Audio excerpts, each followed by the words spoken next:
mga nagtatay. Ano yung mata? Kinuha mo. Hi everyone! Welcome back to my mini vlog. Maaga na naman nga kami gumising ngayon dahil monthly check-up ni baby. At dahil malapit lang din naman sa tinitirahan namin yung clinic niya, kaya naglalakad na lang din kami. At dahil practical tayo, hindi tayo magta-tricycle. Baka sabihin nyo, kuripot ako ha? Pero parang ganun na nga rin. Charis! Pero legit talaga pala yung sinasabi nila, no? Na kapag naging nanay ka, mas nagiging practical ka. At mas inuuna mo ang mga pangangailangan ng baby mo kaysa sa mga ibang bagay na hindi naman importante. By the way, dito ko pala pinapacheck up si baby sa Blessed Home of Mother and Child Maternity Clinic. Dito lang yan sa San Jose Rodriguez, Rizal. Malapit lang din sa may palengke. Pwede nyo ring i-visit yung FB page nila. Doon sila nag-update ng mga schedule for check-up. And makikita nyo rin sa page nila kung gaano ka-accommodating ang mga staff nila. Kaya no wonder na ang dami sobrang nagpapacheck up dito. Pagdating nga namin ay tinimbang na si baby. Grabe talaga tong anak ko. Wala pang 3 buwan, 7.3 kilos na. Pati nga itong nag-a-assist sa amin, nagulat kay baby dahil ang bilis niya daw lumaki. Paano ba naman, wala pang 1 buwan nung simula nung last na check up niya. Pero mahigit 1 kilo na kaagad yun nadagdag sa timbang niya. Kaya rin talaga siguro hindi ako tumataba. At ayan, eto na naman ako. Naglalaro na naman ako ng ganda-gandahan. Charis!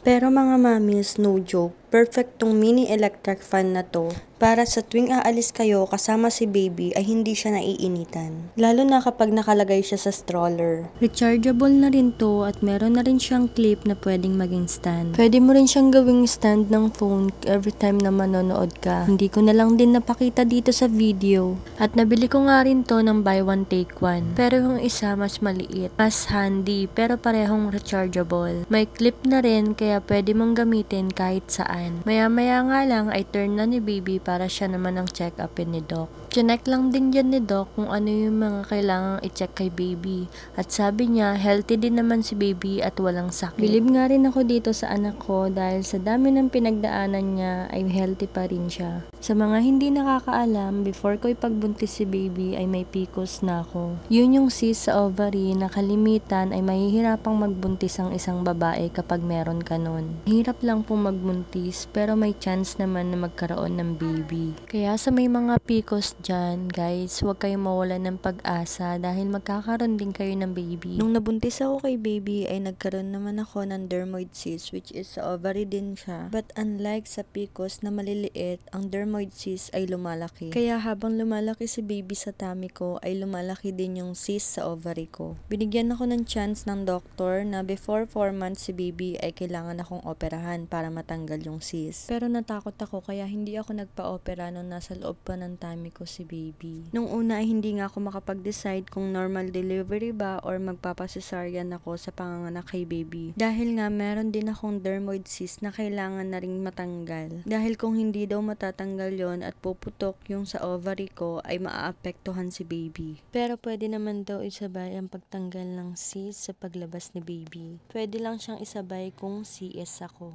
Pero ang sabi ng OB ko, hindi daw ako pwedeng isesaryan kung dahil lang sa cyst. Kaya naman nag-expect ako na normal delivery na talaga ako. Pero iba talaga kapag si Lord na yung kumilos. Hindi niya ia-allow yung mga nakaplano na kapag alam niya na hindi makakabuti para sa'yo. Nung time na ilalabas ko na si baby, tinry pa rin ng OB ko na normal delivery ako.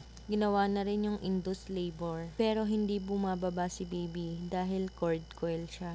Kaya ang ending, na CS din ako. Good thing dahil sinabay na rin yung pag-alis dun sa cyst ko. Dahil sobrang laki na nga rin ng cyst ko, ay tinanggal na rin yung right ovary ko and right fallopian tube. Kaya naman sobrang thankful din ako, pati na rin sa baby ko. Dahil kung hindi siya nag-cord coil at nailabas ko siya sa normal delivery, hindi rin kaagad matatanggal yung cyst ko. Which is delikado na rin daw sabi ng OB ko dahil sobrang laki na niya. At kapag nagtagal pa, may tendency na pumutok yung ovary ko dahil nasa loob ng ovary ko yung cyst. O siya, tama na yung drama. Balik tayo dito sa video. Ikaw ka mga nagtatay.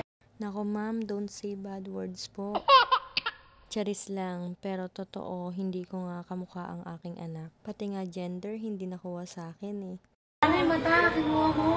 Naku, kung alam niyo lang po, kung ako lang yung masusunod, gusto ko talaga kamukha ko yung anak ko. Siyempre, sino ba namang mami ang hindi gugustuhin na maging kamukha niya ang baby niya? Tayo ang nagdala sa kanila ng 9 months tapos hindi natin sila magiging kamukha. Then ayun, after ng check-up ni baby, ay dito na lang din kami kumain sa Chowking. Every time na may check-up si baby or magpapabaksin si baby, hindi na nga rin kami nagluluto sa bahay. Sa labas na lang din kami kumakain dahil minsan inaabutan na rin kami ng lunch. Itong si ate, kala mo naman hiyang-hiya talaga sa camera eh. Pero nagpapakyut din yan minsan. Siyempre before nga kami kumain ay nagpe-pray muna kami kahit sa labas kami kumakain. Sobrang nagpapasalamat talaga ako kay Lord. Araw-araw na ibinibigay niya sa amin. At sa mga unexpected na mga blessings na dumadating sa buhay namin. Minsan na kahit ang bigat-bigat na at kahit na nasa pinakamabigat na part na ako ng buhay ko, binibigyan talaga ako ng dahilan ng Lord para mapagaan ng lahat